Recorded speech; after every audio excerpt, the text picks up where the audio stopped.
This session focuses on promotion, strategy, and new media. It will be helpful if you print the promotional mix worksheet. You'll find the link in Moodle prior to viewing this PowerPoint, and you can jot down some notes and ideas for the promotional mix that you're going to recommend to your business owner as you go through this presentation.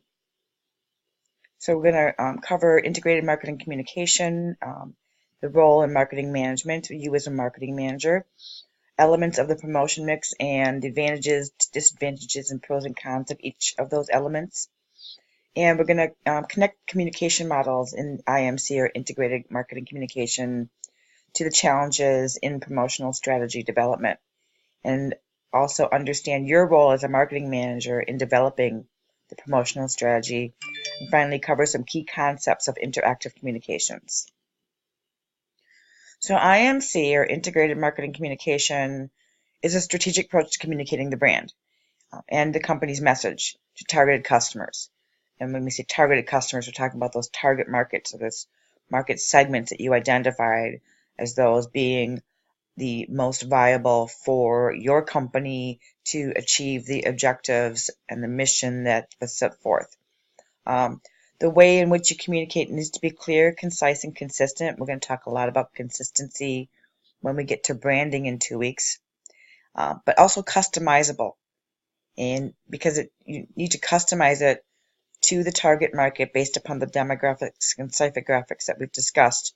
And when we talk about particular audience, that refers to the target markets that you identified as being the most viable for your company. So the promotional mix is actually comprised of 5 different elements. A traditional promotional mix decision effectively is an effective separate assessment of whether to invest in promoting the offering through any one or more of these.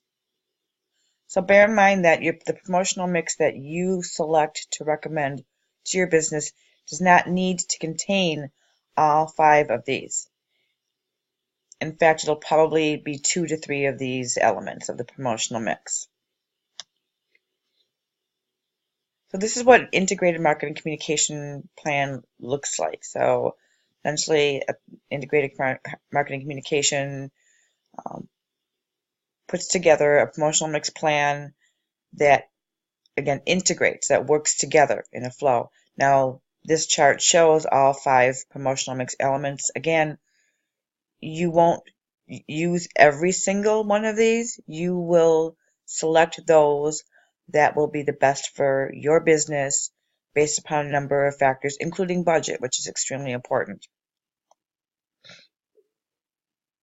So let's talk a little bit about each of these. And this is a really handy table that I would refer to as you go through working on your promotional mix worksheet with your team.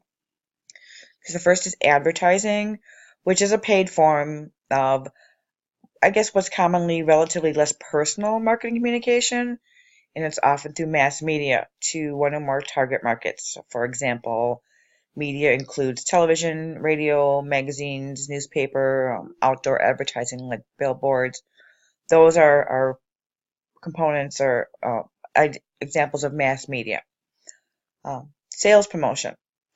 This provides an inducement for an end user consumer to buy your product, or for a salesperson or someone else in the channel to sell it.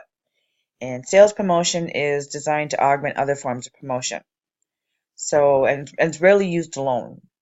So an example are coupons, rebates, sweepstakes, like Publishers Clearinghouse does that. Really, inducement for channel members often involves special monies or prizes for pushing a particular offering. So, for instance, if you have, if you're a franchise and you can offer incentives to people in your franchise, for instance, if you own a franchise or if you owned several different chains of a restaurant, you could offer the managers of those restaurants special inducements or incentives to promote different coupons or rebates. Then there's public relations. And actually, public relations is something that should be a component of every organization because it supports a brand and we will really go into that more in detail on March 29th when we talk about branding and those things that support an effective brand. And essentially, public relations is a systematic approach to influencing the attitudes, opinions, and behaviors of customers and other people. It's often done through publicity, which is unpaid and relatively, again, less personal form of marketing communication.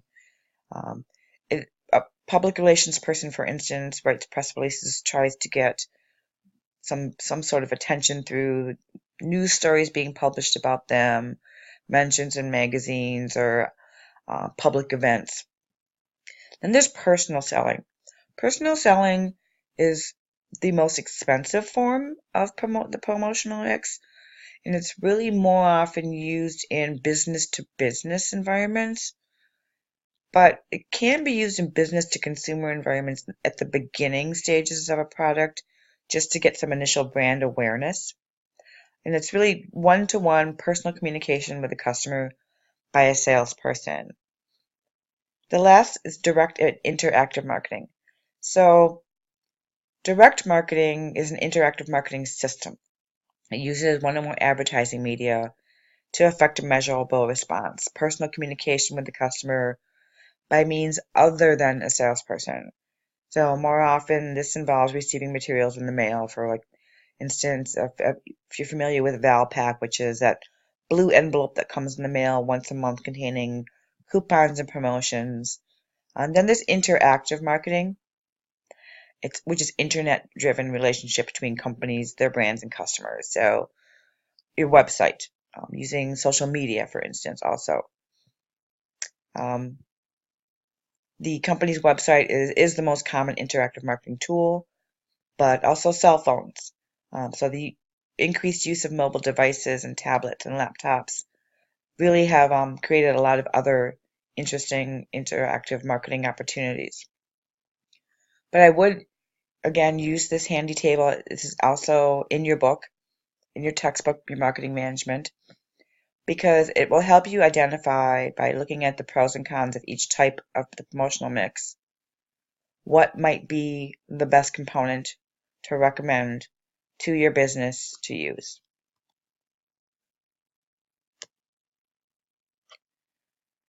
So internal marketing, this is something that really should not be overlooked in an organization. And I'll use Alverno College as an example. Internal marketing is the application of marketing concepts and strategies inside an organization. So it's extremely important for an organization to have everybody involved in the marketing process. One of the reasons is to maintain brand consistency. As we discussed during session 1 when we talked about marketing misconceptions, one of the marketing misconceptions was that only marketers market. Well, no, every single member of an organization is a marketer for that organization. So whether it's at Alverno College, it's the person working at the front desk, a teacher, somebody working in the admissions office, the marketing department, the marketing manager of Alverno College needs to make sure that every single person within the organization is able to articulate the mission, objectives, and brand of Alverno College in a consistent manner. So that's an example of internal marketing.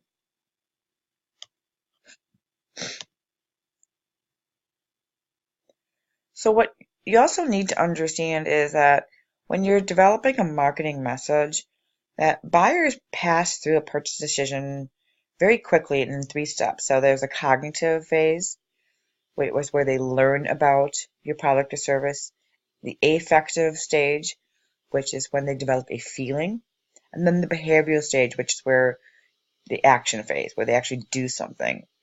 And these stages are portrayed in various models and to illustrate this hierarchy effects in the context of consumer response to marketing communications. So this is called the AIDA framework for developing an effective message to use in a component of the promotional mix. So again, there's the attention stage, which is the cognitive step. Cognitive meaning, their attention, their brain activating some type of, going to the interest, and then creating desire and then causing them to take action. So again, as a consumer, you pass through these steps very, very quickly. Sometimes they happen in a matter of seconds. So depending upon what your goal is for your promotional mix, again, here's a handy table to use. So I would, again, either print this page or refer to your book in deciding, okay, if you really want to get attention and interest, if those are some of the goals of your promotion, then obviously if you look here, advertising might be one of the best ways to do that.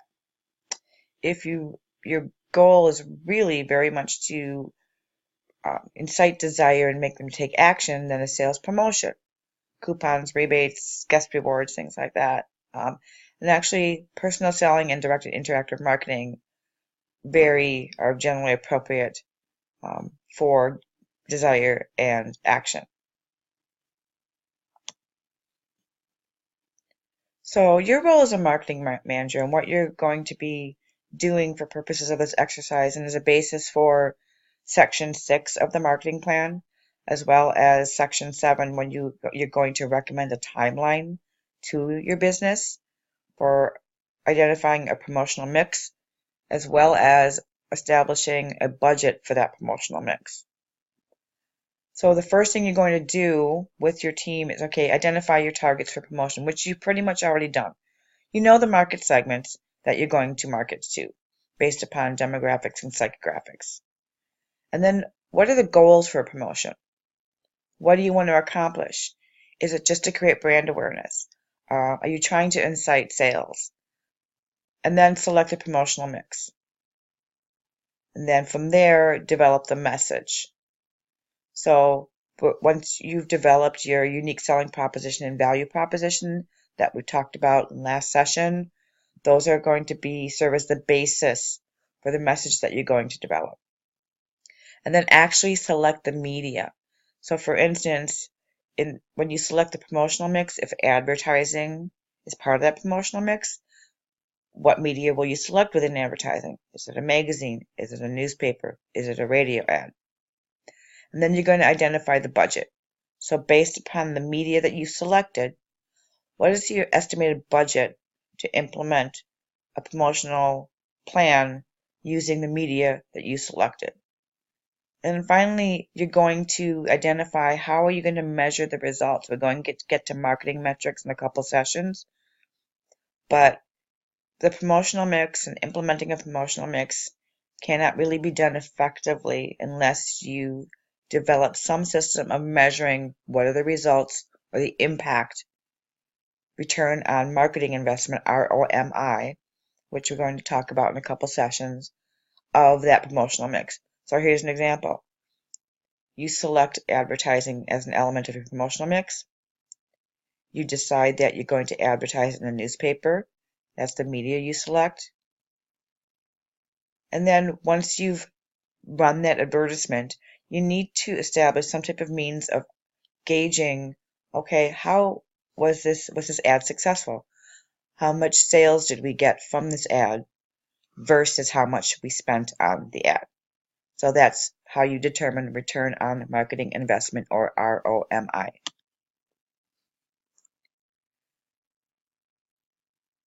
So your goals for your promotion, either you want to inform, you want to persuade, or you want to remind. This is usually done once you've established a brand, or perhaps you're running a long-term promotion. In the beginning, and your businesses are for the most part all in the startup stages, inform and persuade are the two goals that you're more than likely going to want to focus on when you develop your promotional mix and your recommended messaging strategy. So in goal 1, to inform, indicating features, explaining if you're selling a product, the functionality of that product, or perhaps whatever the attributes or value of that product is, what a brand stands for, various applications or uses for a product. A second goal, as you said, was to persuade, So, impacting customer perceptions of a product, especially in comparison to competitors' products. An example I could use for that is right now, Budweiser has an ad campaign where they're showing that they don't use corn syrup in their beer in comparison to Miller Lite and Coors Light. So that's an example of persuasion being a goal in comparison to a competitor's product. Influencing customers to purchase right now, so some type of urgency, and driving customers to seek more information online. Persuading people to visit your website, driving traffic to your company's website is a very common form or a common goal in a promotional mix. So you're going to, again, select your promotional mix and think about the nature of your product or service offering. First of all, are you offering goods or services? Is it B2B, business to business, or business to consumer, B2C? Consider the strength of the brand. And one of the things that you also need to consider is the stage of the offering and the product life cycle. Every product or service actually has a life cycle, and that needs to be taken into consideration when you're developing a promotional mix. So here's a visual representation of a product life cycle. So there's the introduction stage, which is for the most part where your businesses are. There's really no profits yet. The company's working on recovering some of its development costs, R&D or research and development, initial marketing, any type of startup cost to get going.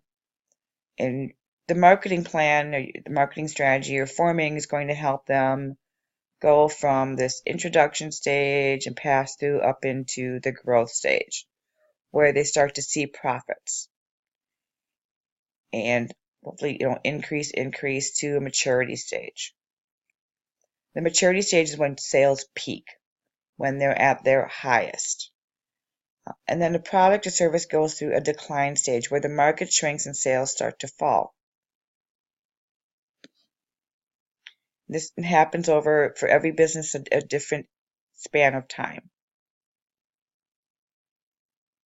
So an example of this, the product lifestyle of a product might be Motorola came out with a Razr flip phone back in the mid-2000s. So there was this introduction stage. The company developed, Motorola was recouping their research and development costs, and then started to be a buzz about this really cool new flip phone, and profits just really went up, and at some point they peaked. They got to the highest level they actually ever could be.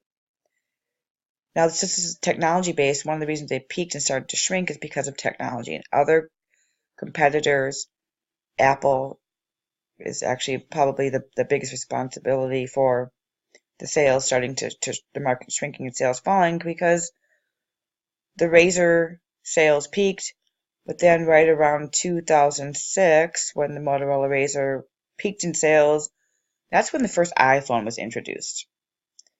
And then the Motorola Razr cell phone sales went like this. So again, products all go through this life cycle, and a promotional mix needs to take that into consideration. So in this stage is when most of your promotion is going to be one about getting interest and persuasion as the goal. And here is probably when you'd want to do a lot of reminding, maybe even in here. And as the market starts to shrink and sales fall, your promotional mix may be continuing to remind, but depending upon how quickly sales are shrinking, you may a company may want you to stop promoting and stop investing in promotion, and hopefully be working on other products that are going to make up for the market shrinking. So some other things to take into consideration as you sit and develop the promotional mix for your business is, okay, the nature of the market. And what that really means is, number one, the level of heterogeneity of target customers. What that means is how similar are your customers, or how, in other words, maybe, or how different are they? The level of geographic dispersion of your target customers. So what that just generally means is, where are they located in relation to each other? Are they very far apart? Are they in Milwaukee and then maybe in another on an East Coast city? Or are they very close together, very clustered together? What type of purchase decision you want them to make? Again, what is your goal? Are you informing? Are you persuading? Are you reminding? And the level and type of competition. So it's really very important to have a really keen understanding of your competitors, how vigorously they're advertising, how they're advertising, where they're advertising, because that should drive also some of your decisions insofar as the promotional mix that you're going to be recommending. Budget is obviously a huge consideration, especially for small businesses. Media costs vary widely. These are small businesses that don't have large marketing budgets. So, for instance, television probably won't be a big consideration because that type of advertising is very expensive. Personal selling, labor-intensive PR have higher costs as well. However, personal selling is something that really needs to be taken into consideration and done at least in some form, particularly in business-to-business environments.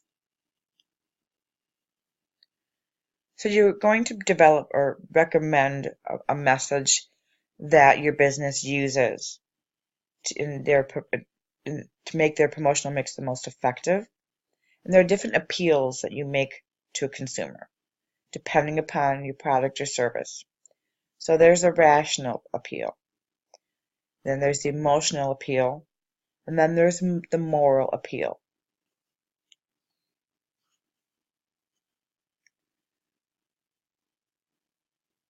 So in selecting your media that you use for promotion, there's different, in consideration of a budget, there's different ways to establish a budget. Okay. So one of the ways is objective and task method. So which is essentially saying, okay, what is our objective and how are we going to achieve it? Percent of sales method. Some companies use this. What they'll do to establish, okay, we're going to 10% of our revenue will be dedicated towards promotional mix.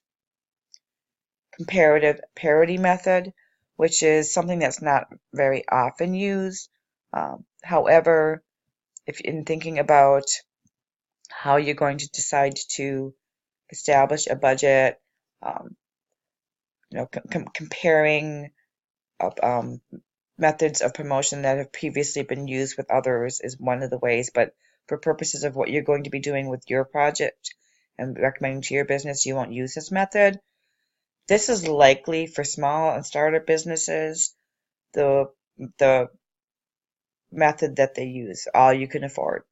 You look at the amount of money you have to invest in growing your business, and you select a figure like, okay, this is all I can afford to spend on marketing every month. And that's generally the way that small business startups will use to establish a marketing budget. So we're going to finish up this presentation with talking about interactive marketing. Again, it's internet-driven relationship between companies, their brand, and customers. And we have to remember customers control when, where, and how to interact. So for instance, if you think of yourself as a customer, you know that you decide when you're going to be online, where you're going to be online, and how you interact. And we'll use social media as an example. How much you use Facebook and how much you interact with Facebook is completely within your control.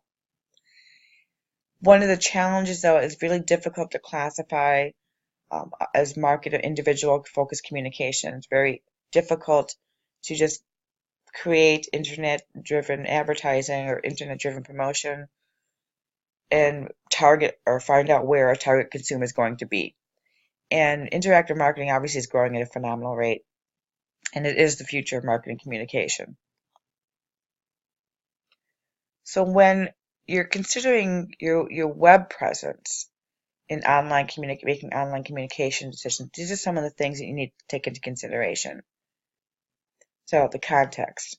So that your overall place and your place in the overall presence on the web. What else is around you? How unique are you? The content, the communities that you're operating in social media. There are different types of online communities. Customizing your message to reach a target market, the type of communication you're using, what type of connections are you making, your e-commerce, which essentially is how are you doing business, how are you doing the value exchange online. So here are some online advertising decisions for you to think about that you might want to consider recommending to your business. So display ads, which are banner ads that you'll see for instance, if you go to our website, Google, anytime for the most part you do a Google search, you're going to see a sponsored or banner ad on the side or on the bottom. Sponsorships are available on high traffic websites. They can be expensive, but they can also be very effective. Search ads. Google ads is something I would consider doing. It's very economical. Google AdWords is an effective means of companies finding you through a Google search. And we'll sit and talk more about this, and I'll show you some examples of the very economical way that Google ads can be used. Search ads are what's nice about them is they're pay per click. So you don't pay for the ad until somebody clicks on it, and you establish a set budget so that you aren't in danger of going over budget. Email advertising is something, or email promotion is something that's kind of controversial because it's grown so much, and it does have its advantages. So you can customize them very easily. You can develop, very targeted promotions to very specific market segments. You can send coupons and other promotional codes and so forth that can help to drive purchase. And it also allows the receiver to opt in. So you have, as the receiver of the email, you have a choice if you want to continue to receive these emails or not. Disadvantages are, you and I think you all know that we get an email box full of promotions and advertisements from different companies. And what tends to happen, and I know I do it, and maybe you do this as well, is sometimes I don't even read them because I get so many, I just delete them right away. So those are some of the disadvantages. But another one that's an advantage that's not listed here is it's very cost effective. It's very inexpensive to develop an email marketing promotion. Cell phones offer some really great mobile growth opportunities. Text messaging, again, extremely cost effective, very, very inexpensive. People are on their phones all the time. There's a lot of free programs that you can use to reach target consumers, as well as, mobile payments. M-commerce is growing. Venmo, Google Wallet, PayPal. There are so many ways that you can pay via your mobile phone, and also have an app for your company for people to shop on their phone. Amazon had sales of $5 billion and eBay $13 billion in 2013 just through mobile phone sales. Geolocation marketing is something that's very, very popular and that has grown in. It has raised some questions about privacy. It is something that you do need to opt in on and also have a store's app. So this is for physical location businesses like Starbucks and Sonic. And you get push notifications. If you are near a Starbucks, you might get a pop-up or a notification, a push saying that from 2 to 4, we have buy one, get one free for Frappuccinos. Again, it can be very powerful advertising because it uses a smartphone to track a person's location. So it sends a promotion or a reminder if that customer is nearby, which can be very persuasive or very enticing, depending upon the promotion, to get them to stop in because they know they're nearby. Social media marketing will likely be a component of each team's promotional mix. It connects people, through mutual interests: Facebook, Flickr, LinkedIn, Twitter, Snapchat. It does present some challenges for marketers, though. You can lose control of your message. You can, post something and have a lot of followers, but from where it goes from there and how it's perceived and talked about, you kind of lose control with that. But competitors, are on social media too, so when recommending a social media marketing strategy, it's very, very important that you visit competitors' social media marketing sites. Visit their Facebook pages. Look at their Twitter feeds. How are they presenting themselves on Instagram? Because you want to make sure that whatever promotional mix you recommend or whatever messaging you recommend makes your business unique versus how your competitors are presenting themselves and interacting on social media. Here's just some very, very basic statistics. Facebook has over 1 billion users. It's easy to get friends, but you really need to do constant updating to get people to return to your Facebook page. Twitter's good for some things, as LinkedIn is good for business to business. We'll be sitting and discussing the various social media strategies that you can use and what are the social media sites that are appropriate for each business. One word of caution, and you'll want to recommend this to your businesses because the common myth is that to be successful in business, you need to be on every social media platform, and that's simply not the case. Some social media platforms are more appropriate for some businesses than others. So you're going to want to identify those social media platforms that are the best for the business. 2 or 3, any more than that, and it's very difficult to maintain consistency and control of your messaging. So from here, what you're going to want to do is work on your promotional mix worksheet, connect with your team, identify the elements of the promotional mix that you think are going to be the most beneficial to the company, and also make sure that you're looking at and understand what your budget parameters are. With each of your businesses, you should have discussed what they can invest every month in marketing, and make sure that the promotional mix that you're developing and recommending is in line with that budget.